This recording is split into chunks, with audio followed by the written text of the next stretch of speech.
नमस्ते, सदा वत्सले मातृभूमि। जय हिंद दोस्तों दिन भर क्या रहा स्पेस, डिफेंस और इंटरनेशनल गलियारे से, चलिए इस वीडियो में एक एक करके जान लेते हैं। पहली अपडेट की बात करते हैं तो वो भारत और पाकिस्तान को लेकर आ रही है। दरअसल ये खबर आ रही है पाकिस्तान के सीज फायर वायलेशन को लेकर। काफी समय के बाद भारत और पाकिस्तान के बीच एक बार फिर आपसी रिश्तों को सुधारने की पहल शुरू हुई। भारत और पाकिस्तान ने LOC समेत अन्य क्षेत्रों में संघर्ष विराम संबंधी सभी समझौतों का सख्ती से पालन करने के लिए कहा और इसके लिए 25 फरवरी को सहमति बनाई गई थी। दोनों देशों के बीच हुए समझौते से पहले पाकिस्तान ने एक साल के दौरान सबसे अधिक बार सीज फायर का उल्लंघन किया। एक रिपोर्ट के मुताबिक पाकिस्तानी सेना ने फरवरी 2020 और फरवरी 2021 के बीच औसतन रोजाना कम से कम 1 दर्जन बार सीज फायर का उल्लंघन किया। पाकिस्तान ने 2020 में 4665 बार सीज फायर का उल्लंघन किया। अगस्त और दिसंबर 2020 में सबसे ज्यादा उल्लंघन भी किया गया और इन 2 महीनों में 5100 से भी अधिक बार इंटरनेशनल सीमा पर सीज फायर का उल्लंघन किया गया, जो कि पिछले 17 सालों में सबसे ज्यादा अधिक है। एक रिपोर्ट के मुताबिक पाकिस्तान LOC पर सीज फायर के समझौते से एक बार फिर से मुकर गया है। भारत के साथ बातचीत को बेहतर बनाने के लिए कश्मीर के राग को वो फिर से अलापने लगा है। पाकिस्तान का कहना है कि 25 फरवरी को हुआ समझौता तभी एक नया आयाम ले सकता है जब भारत कश्मीर को फिर से राज्य का दर्जा दे। यानी कि पाकिस्तान ने एक बार फिर ये साबित कर दिया कि वो एक कायर देश है और एक विश्वासघाती है, जो कि संघर्ष विराम को रोकने के बजाय उसे और ज्यादा बढ़ा रहा है। अगली अपडेट की बात करते हैं तो वो भारतीय नौसेना के परमाणु पनडुब्बियों वाले प्लान को लेकर आ रही है। दोस्तों, हिंद प्रशांत क्षेत्र में चीन की लगातार बढ़ती हुई आक्रामकता पर लगाम लगाने और समुद्र में चुनौतियों का मुकाबला करने के लिए भारतीय नौसेना ने सरकार को 6 परमाणु ऊर्जा चलित पनडुब्बियां यानी कि SSN के निर्माण की आवश्यकता से अवगत कराया है। इसी साल 4 मार्च को गुजरात के केवड़िया में संयुक्त कमांडर कॉन्फ्रेंस के बाद नौसेना प्रमुख एडमिरल करमवीर सिंह ने 3 मई को भारतीय नौसेना के ऑपरेशनल समुद्र सेतु 2 की चर्चा करते हुए प्रधानमंत्री नरेंद्र मोदी को इस जरूरत के बारे में बताया। विशेषज्ञों का कहना है कि चीनी नौसेना की ताकत का मुकाबला करने के लिए भारत तैयार है।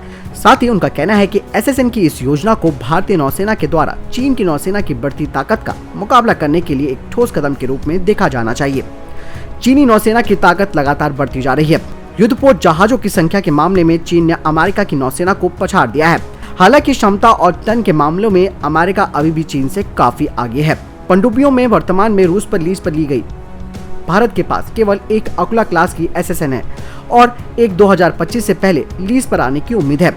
SSN खाद्य आपूर्ति और अन्य लॉजिस्टिक्स के अलावा हथियारों और मिसाइलों के साथ लंबी दूरी की गश्त के लिए जरूरी है। अब तक भारत के पास एक अकुला श्रेणी की SSN है जो रूस से लीज पर ली गई है। यानी कि इंडो पैसिफिक क्षेत्र में अब भारतीय नौसेना अपनी पकड़ को मजबूत करने के लिए जो 6 परमाणु पनडुब्बियों वाला प्लान था उसे भारत सरकार के सामने प्रस्तुत कर दिया है और ये बेहद जरूरी है इस करंट सिनेरियो को देखते हुए, जिस तरीके से चीन की नौसेना लगातार डोमिनेट करती जा रही है और ऐसे में अगर भारत के पास अगर ये 6 परमाणु पनडुब्बियां आ जाती हैं तो भारत की ताकत में जबरदस्त इजाफा हो जाएगा और चीन चाहकर भी घुसपैठ नहीं कर पाएगा। अगली अपडेट जम्मू कश्मीर को लेकर आ रही है। जम्मू कश्मीर के पुंछ जिले में सुरक्षा बलों ने बड़े आतंकी साजिश को नाकाम कर दिया है। आतंकियों के ठिकाने से 19 हैंड ग्रेनेड बरामद हुए हैं और सुरक्षा बलों ने किसी बड़ी साजिश को फिर से टाल दिया है। बता दें कि राष्ट्रीय राजमार्ग 144A पर आतंकवादियों ने सुरक्षा बलों पर हमले की साजिश रची थी। इसकी भनक लगते ही सुरक्षा बलों की टीम ने संयुक्त अभियान शुरू कर दिया। इस दौरान फागला क्षेत्र में आतंकी ठिकाना मिला, जहां से ग्रेनेड की बड़ी खेप बरामद की गई। इस संबंध में पुलिस ने भी मामला दर्ज कर दिया है।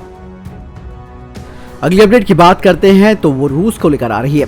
कजान परमाणु संचालित पनडुब्बी रूस की नौसेना में शामिल हो गई है। 4थी पीढ़ी की परमाणु ऊर्जा से चलने वाली पनडुब्बी कजान एक विशेष समारोह के दौरान रूसी नौसेना में शामिल की गई है। रूस के रक्षा मंत्रालय ने कहा कि हमने इस पनडुब्बी को हरी झंडी दे दी है। अब ये पनडुब्बी देश की सुरक्षा को बढ़ाने के लिए अपने मिशन को संभालेगी। आपको बता दें कि project 885M Yasin M Kazan की मुख्य पनडुब्बी को 31 मार्च 2017 को लॉन्च किया गया था। इसका फैक्ट्री परीक्षण 25 सितंबर 2018 को शुरू हुआ। प्रोजेक्ट 885/885M पनडुब्बियां ऑनिक और कलाम क्रूज मिसाइलों से लैस है। यही नहीं, इसके अलावा इनमें त्रिकोण हाइपरसोनिक मिसाइल को ले जाने के लिए भी इन्हें कॉन्फ़िगर किया जा सकता है।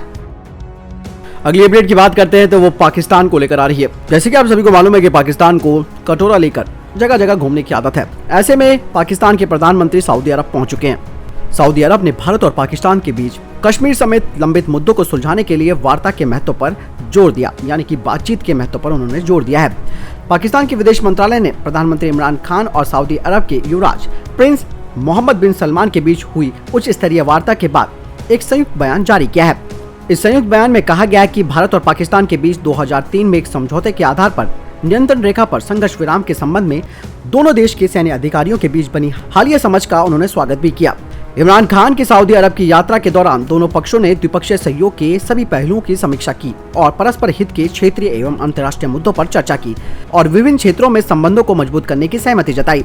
मोहम्मद बिन सलमान और इमरान खान के बीच अफगानिस्तान के मुद्दे पर बातचीत हुई। इस दौरान अफगानिस्तान शांति समझौते पर पाकिस्तान की भूमिका के बारे में बातचीत हुई। दोनों ने सीरिया और लीबिया में भी राजनीतिक समाधान का जोर दिया। हालांकि सऊदी पर हौथी विद्रोहियों के द्वारा किए जा रहे ड्रोन और मिसाइल हमलों की भी निंदा की गई। हालांकि यहाँ पर सऊदी अरब ने अपना कश्मीर को लेकर एक न्यूट्रल बयान दिया। उन्होंने कहा कि बातचीत के जरिए मुद्दों को सुलझाना चाहिए, क्योंकि सऊदी अरब को भी मालूम है कि वो भारत के इंटरनल मैटर में हस्तक्षेप नहीं कर सकता है और उसे मालूम है कि जम्मू कश्मीर भारत का आंतरिक हिस्सा है। भले ही पाकिस्तान को थोड़ा सा ढाढ़स बनाने की उसने कोशिश की कि बातचीत कर सकते हैं किसी भी मुद्दे पर, खास करके अगर कश्मीर के मुद्दे में आपको प्रॉब्लम हो रही है तो आप बातचीत कीजिए, बस इससे ज्यादा उन्होंने ज्यादा इस पर चर्चा नहीं की। अगली अपडेट चीन को लेकर आ रही है। चीन ने अक्टूबर 2015 में ऐलान किया कि तिब्बत ऑटोनॉमस रीजन में ग्यालाफुग नाम का गांव बसाया गया है। आपको बता दें कि तिब्बत में चीन ने कई गांव बनाए हैं, लेकिन ग्यालाफुग दरअसल भूटान में है।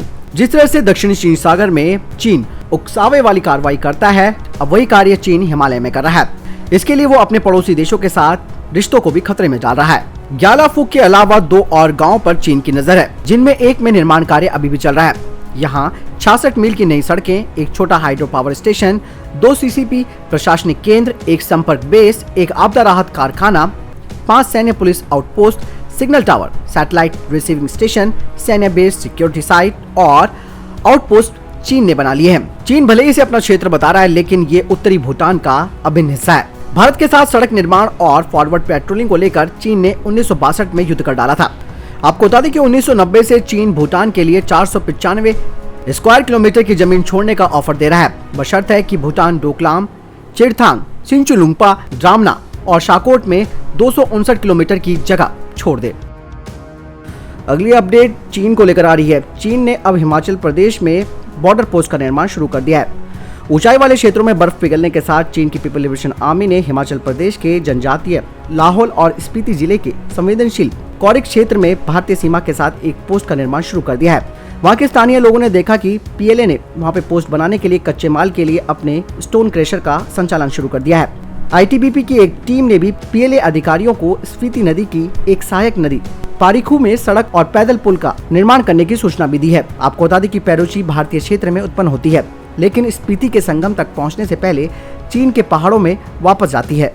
हाल ही के दौरान आईटीबीपी के गश्ती दल ने पीएलए के सैनिकों को देखकर सूचना दी, जो कि एक वाहन से वहां पहुंचे थे। उन्होंने निर्माण सामग्री की आपूर्ति के लिए स्टोन क्रशर मालिक से बातचीत की।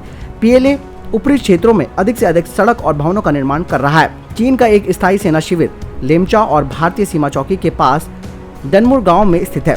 पिछले 1 साल में भारतीय सीमा पर कोई निर्माण की गतिविधि नहीं हुई है। हिमाचल प्रदेश किन्नौर और लाहौल और स्पीति जिलों में चीन के साथ 200 किलोमीटर की सीमा साझा करता है। इस सीमा की कुल लंबाई 140 किलोमीटर किन्नौर जिले में है, जबकि 80 किलोमीटर लाहौल और स्पीति जिले में आती है। आईटीबीपी की 5 बटालियन राज्य में चीन के साथ सीमा की रक्षा करती हैं। कुल मिलाकर यहाँ पर आईटीबीपी के 200 पोस्ट हैं। पिछले साल पूर्वी लद्दाख में गलवान घाटी में भारतीय और चीनी सैनिकों के बीच गतिरोध के बाद चीन ने टैंगो और यमरंग में सड़कों का निर्माण तेज कर दिया, जो कि भारतीय सीमा के बिल्कुल करीब है। चीन ने पिछले साल अप्रैल में कौरिक क्षेत्र में हवाई घुसपैठ की थी और यहाँ पर अपनी गतिविधि बढ़ाई। चीन के हेलीकॉप्टर ने अप्रैल 2020 में 2 बार भारतीय हवाई क्षेत्र का उल्लंघन किया, यानी कि चीन की बढ़ती हुई विस्तारवादी नीति अब धीरे धीरे हिमाचल में भी अपने पैर पसारने लगी है। अब यहाँ पर समय आ चुका है कि भारत का जो निर्माण कार्य वहाँ पर नहीं हो रहा है उसको जल्द से जल्द किया जा सके, ताकि पीएलए की किसी भी तरीके की घुसपैठ को तुरंत रोका जा सके। तो दोस्तों ये थे अभी तक के टॉप डिफेंस और स्पेस अपडेट्स। वीडियो के संबंध में कोई प्रश्न जवाब या आपको कोई सवाल है, आप कमेंट सेक्शन में लिखकर जरूर पूछ सकते हैं। बहरहाल इस वीडियो के लिए इतना ही, मिलता हूं नए वीडियो के साथ, तब तक अपना ख्याल रखिएगा। जय हिंद, जय भारत।